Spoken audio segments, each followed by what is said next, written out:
Hello, boys and girls. What's happening? Um, what were the first words uttered um, upon the release of the first digital camera, thereby supplanting film? I think the words were, "Oh, cool! Now we can shoot pornography and not let the local film processor see pictures." Sorry about that. That's not what this topic is about. That's probably true, however. I thought about that this morning waking up. You know, like you wake up, you have these, you're halfway between sleep and wake.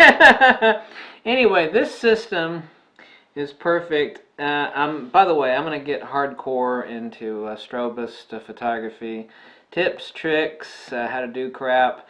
This is the one thing that scares people the most, and it is the one thing that will step up your photography. Well, maybe not the one thing, but certainly it's right there at the top three. Things that will step up your photography more so than anything else. And people are scared to death of it. You know, I got some expensive studio strobes behind me and over my shoulder. You know, those, even with the Cyber Commander module, which is basically like an advanced computer sitting on the hot shoe, you still have to use your camera in manual mode. You should not be scared of using your camera in a lot of people aren't scared of using their camera in manual mode. At first they are, then they grow used to it, and they know what it's like to adjust shutter speed and aperture. But then you throw speed lights into the mix or any sort of strobist tool, and then they have a brain fart and they just collapse and drool on themselves. And it shouldn't be like that.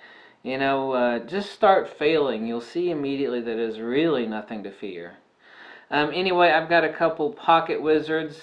This is a two-part video. This applies to either a Nikon system or a Canon system, but this video particularly is about the best option for Fuji. As I've mentioned 1,000 times, it doesn't matter whether it's an Nikon or a Fuji or any other sort of damn camera. You gotta get your flash off your damn camera. You get that deer in the headlights look, even if you got perfect exposure, great dynamic range. Getting that damn flash off the camera, of course this Nikon is not going to fire in TTL mode sitting on the top of this, nor can I use like an SC29 TTL flash cable with this Fuji. This is the best option. It is. Trust me. It is. Now this is not a cheap option. There are cheaper options, like why don't you use those cheap Chinese triggers? Because they're cheap crap and they're unreliable. Now these are on sale currently. I've got a slew of them. They're normally like 150 bucks. Right now they're like $120. So, not including the speed light. Now this is an expensive SB910 speed light, which is $550. You could use easy like an SB28, like an old $50, $60 speed light that has manual adjustment on the back. You just hit one button and you know you adjust your speed light output. You know, big deal. Experiment with it for an hour and you'll be perfectly used to it. Anyway, this is the best option. I was looking at some other people that were using speedlight, not particular speedlight, because Fuji's actually coming out with a speedlight with TTL. I forget who makes it. I think it's Metz. It's a Megablitz. But anyway, this is a better option. I got a couple pocket wizards here. Get your there's no TTL cord for that flash anyway. Get your speed light or your strobe off of your damn camera. I've had a tremendous amount of wonderful success with this. Incredible pictures. Obviously, like I said, I cannot use TTL anything with lovely. Perfect. And right over here. Now you see what I'm doing? Just by doing this, I'm going to shoot like this. I'm going to bring it up over here.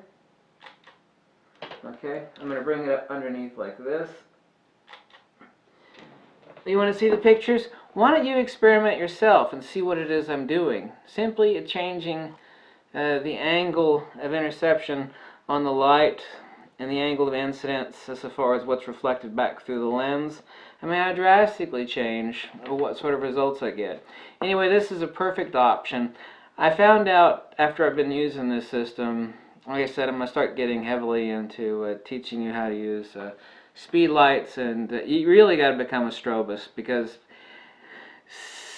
about 85% of professional photography is using crap like this, and it scares the hell out of people, and it shouldn't. I mean, it's not that really big of a deal. I mean, you know, go around the house and start, you know, annoying your cat and dog or your wife or something, and start failing.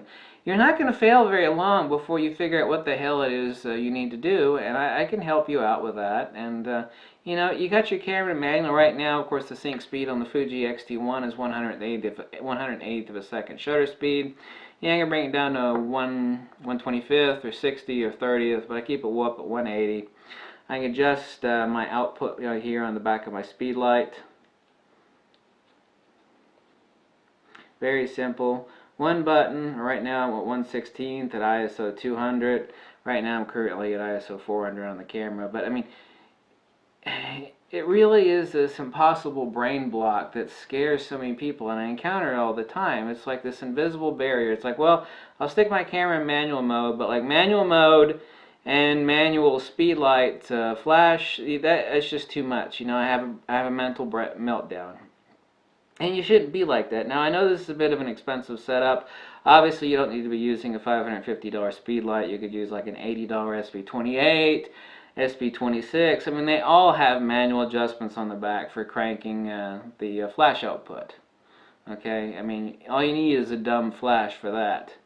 And of course, I have a PC sync cable here. I'm holding this by hand. I can actually bring the speed light out and drop this in my pocket. But I've got a couple pocket wizards here, and 130 bucks a piece. I'm looking at $260, not including the speed light.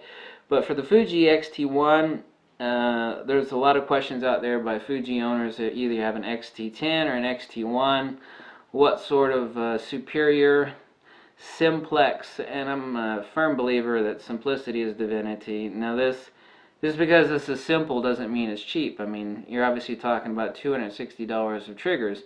If you want to get the cheap Chinese triggers, who gives a damn? I don't recommend them for many reasons. I can crank up the output of transmit power on this. I can stick this bloody flash anywhere.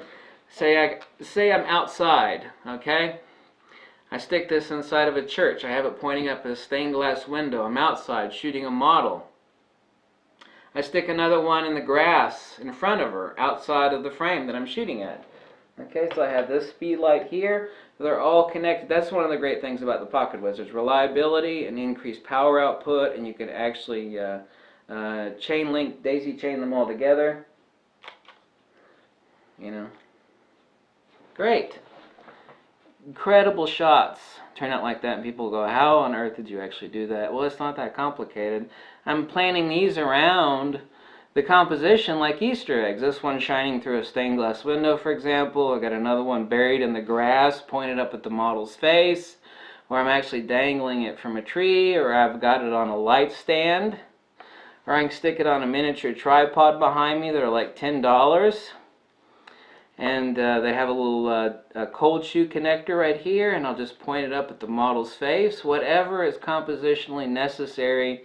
You know, you check your layer your light, and check what each one does. You can stick one each on a different channel, and that's one of the great things about the Pocket Wizards. They aren't cheap, but anyway, the whole point of this video is to show you a really simple, awesome way to get some incredible light for your Fuji XT1 or XT10, but this is also applicable for your Nikon.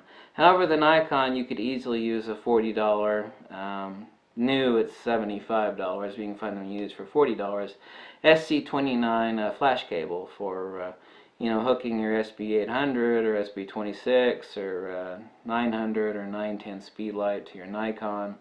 But I made this video specifically for Fuji users, so anyway, keep it simple. This works beautifully, and I found out, I was looking on Zach Arias' website, and turns out that he's using actually cheaper speed lights, but I found out after the fact that this is the same thing the old bearded wonder is using. It's Fuji. I guess brilliant minds think alike. Of course, I think I'm the more brilliant mind of the two. Anyway, thanks for watching. Catch you later. Bye.